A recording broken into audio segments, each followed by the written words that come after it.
Now, more than 3.5 million people are estimated to have osteoporosis in the UK, a condition that causes bones to lose strength and break more easily.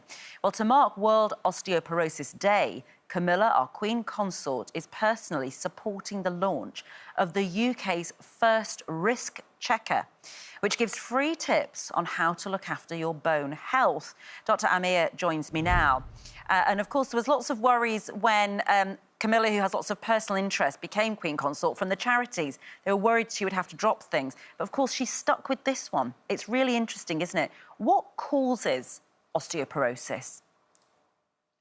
Morning, Ranvir. Yeah, as many people in the UK lose their lives to fracture-related issues as they do to things like diabetes and lung cancer, yet not everybody knows about osteoporosis. So osteoporosis is weakening of the bones over time, making them fragile and at risk of breaking after minimal impact. Now, I love a prop, Ranvir, so I've got a prop here. This is our backbones and our pelvis. And essentially, lots of people think the inside of a bone is really solid and strong, but actually the inside of a bone is more like honeycomb, and it's got space in between each of the cells. And what osteoporosis does is widen the space between bone tissue and causes it to become less dense and weaker. As well as that, the hard outer surface becomes thinner and weaker as well. And all of that means they're more prone to breaking.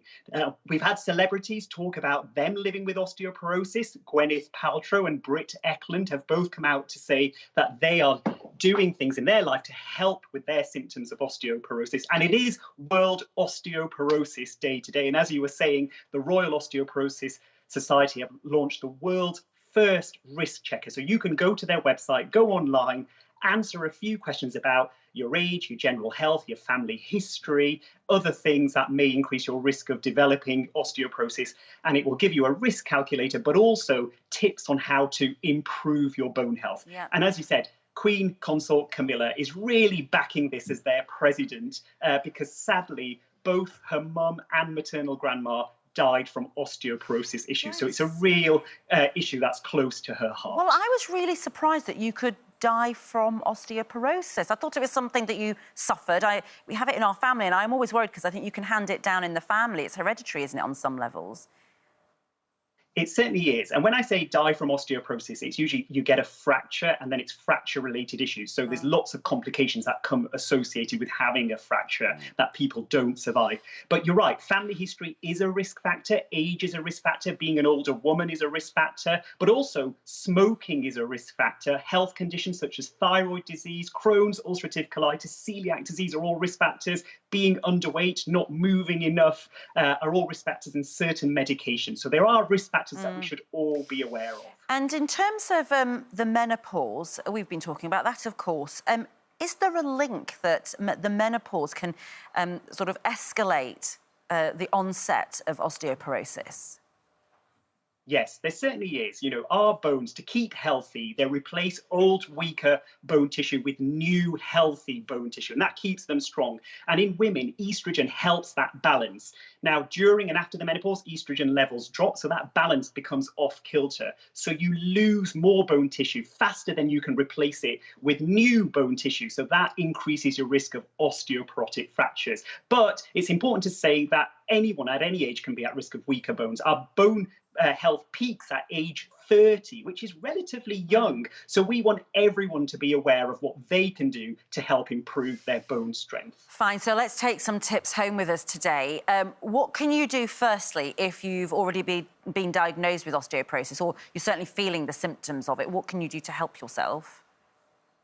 So if you've already got osteoporosis, it's important to take your medication as prescribed. Most people will be on a once-weekly medication to strengthen their bones and calcium and vitamin D supplements. Look at your diet. Can you increase the amount of calcium, vitamin D, protein, zinc and magnesium in your diet? All of that is really good for your bones.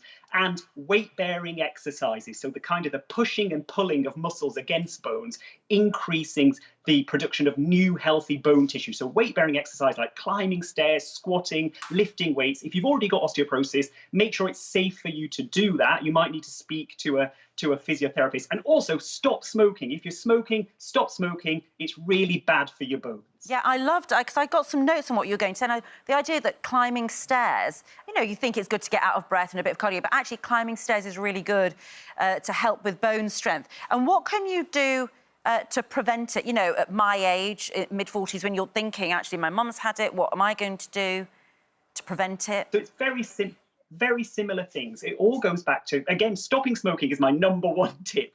But then, you know, looking at how you can do weight-bearing exercises, things that you enjoy. So again, that pushing, pulling movement against bone makes them stronger. So going to the gym, lifting weights, you know, climbing stairs, as you say there. But diet is key as well. Where can you get vitamin D from and calcium in your diet? From safe sunlight exposure. And don't just think vitamin D, calcium. Remember, protein is key. You need a diet rich in protein, magnesium and zinc. So all of those things will help everyone, whether they've got osteoporosis or worried about osteoporosis. It will help all of our bone health. Absolutely wonderful. Thank you so much, Dr. Amir. Have a good day in the clinic. Busy man, busiest man on TV.